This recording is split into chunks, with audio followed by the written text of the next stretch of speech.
Et c'est le Daily Progression du mois de mars, et je fais plus qu'une vidéo par mois maintenant, je fais plus que celle-là parce que j'ai pas trop le temps d'en faire plus. Donc si tu veux voir progressivement les clips, bah tu peux aller sur Instagram, sur Facebook, tout ça.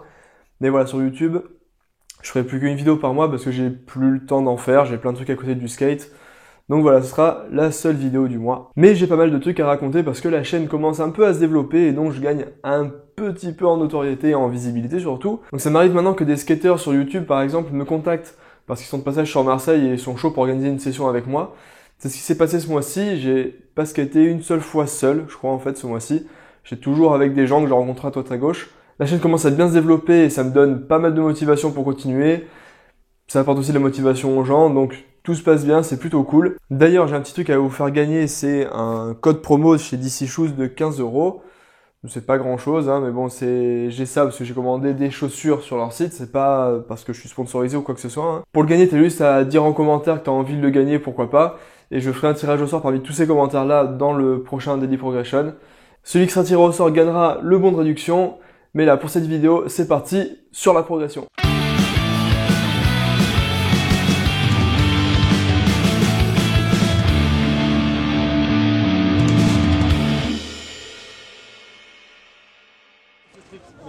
On commence par quelque chose d'assez rare pour moi, c'est que je me suis remis au ball. En fait, j'ai eu un pic de motivation parce qu'un gars sur YouTube m'a contacté pour organiser un week-end anti au ball avec des potes à lui. Et c'était excellent parce que de 8h à 6h le samedi et le dimanche, on a fait que skater, on a fait que du ball. Et je me suis amélioré de fou.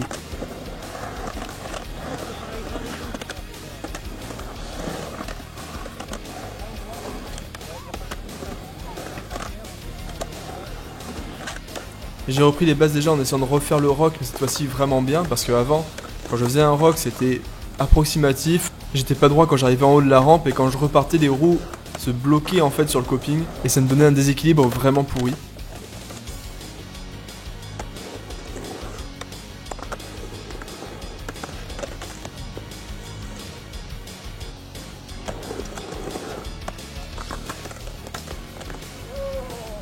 Là j'ai fait ça de la bonne manière, en fait je me suis remis dans un mini ball comme on voit là, et j'ai juste appris à pomper dans la rampe pour pouvoir prendre de la vitesse petit à petit en avant et en arrière, et en poussant comme ça en fait naturellement on arrive au-dessus du coping au bout d'un moment si on prend de la vitesse, et on va faire un rock sans même vouloir le faire en fait, ça va être super naturel, super instinctif, et là le rock va être vraiment bien propre et va permettre de repartir avec un bon équilibre. Donc la prochaine étape c'est de faire un tail stall pareil dans le même mini ball, pour pouvoir enchaîner après le rock et le tail stall, pour enfin faire un premier petit combo dans un ball en fait.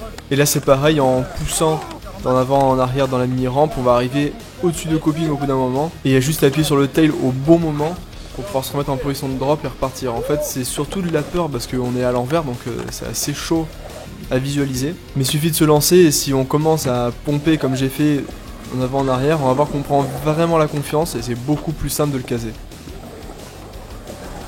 Et je me suis aussi entraîné à faire le axel stall sur un mini ball comme ça aussi. Avant j'arrivais à le faire mais plus sur des rampes que vraiment sur des courbes.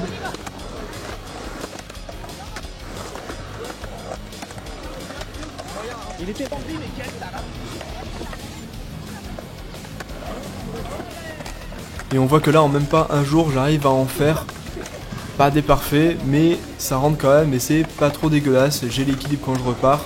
J'arrive à marquer un temps d'arrêt surtout sur le coping, c'est ça qui est super important pour vraiment valider je trouve un axel stall. Donc on peut dire que j'ai validé ce trick aussi. Oui, ça va là. Et en plus de ces 3 petits tricks de base qu'on fait en rampe, je me suis aussi lancé, je me suis chauffé pour faire enfin ce méga drop entre guillemets que j'ai essayé il y a un an, et je m'en souviens ça m'avait vraiment terrifié. J'ai demandé à un mec de m'aider, on m'avait aidé à descendre de la rampe avec la main, et même comme ça a été terrible, je m'étais déboîté le genou et tout, c'était vraiment un enfer. Là cette fois-ci j'ai essayé, du premier coup c'est passé, j'arrive maintenant à rentrer dans un ball en faisant un drop, ce qui est plutôt sympa.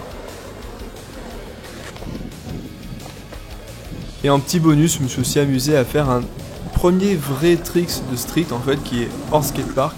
C'est juste un gap en ollie, mais il y a plusieurs trucs à prendre en compte parce que il y a déjà le sol qui est pas optimisé pour pouvoir rouler dessus. Il y a des gens qui passent, enfin voilà. Un gap comme ça est beaucoup plus difficile à rentrer qu'un gap dans un skatepark où c'est fait pour et il n'y a personne pour le gêner.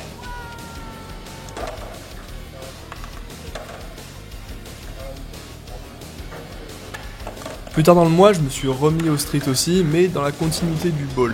Le premier truc que j'ai eu envie de faire, c'était de replacer ce rock, mais dans une autre petite rampe, et d'enchaîner ensuite sur un fakie show vite. C'est d'ailleurs un enchaînement qui est super simple, donc si t'es débutant, franchement, je te recommande d'essayer de faire ça parce que c'est vraiment facile à faire et c'est super fun. Je le fais d'ailleurs assez souvent maintenant pour pas perdre le coup au niveau du rock et du show vite.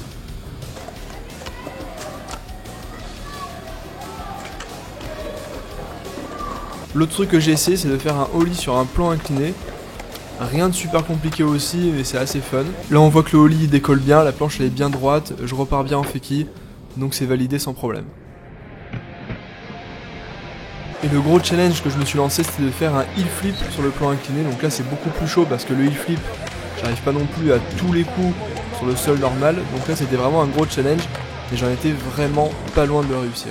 Ce qui est vraiment chaud, c'est de repartir une fois que tu as fait le trick, parce qu'il faut rebalancer le poids sur l'arrière de la planche pour pas refaire une zipette. Et donc ça amène un peu de peur supplémentaire au trick. Ça qui est chaud, ça fait, vu que ça va vers le bas, on va se pencher et tout.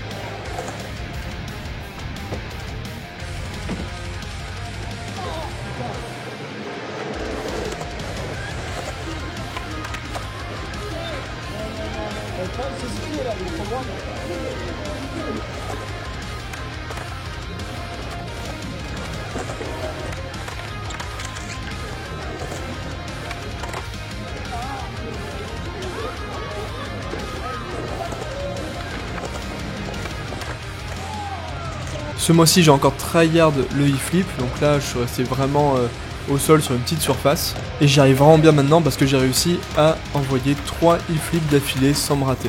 Chose qui était impossible le mois dernier. Et ça a vraiment été la grosse victoire de ce mois-ci.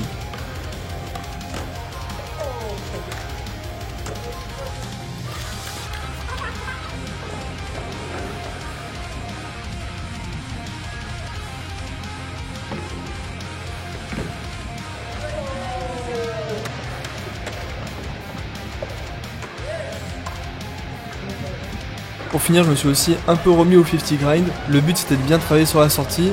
Avant, j'arrivais pas à sortir au bout de la rampe parce que j'avais pas assez de vitesse. Donc en fait, je ralentissais petit à petit. Et quand j'étais à l'arrêt, je repartais en 180. Là, j'arrive à prendre beaucoup plus de vitesse, à faire vraiment un grind complet, à sortir au bout du curve. Et voilà, c'est tout pour ce mois-ci. J'ai bien progressé, donc c'est super cool. On se retrouve le mois prochain pour un autre daily progression et voir où j'en suis dans l'avancement du skate. Allez, à la prochaine!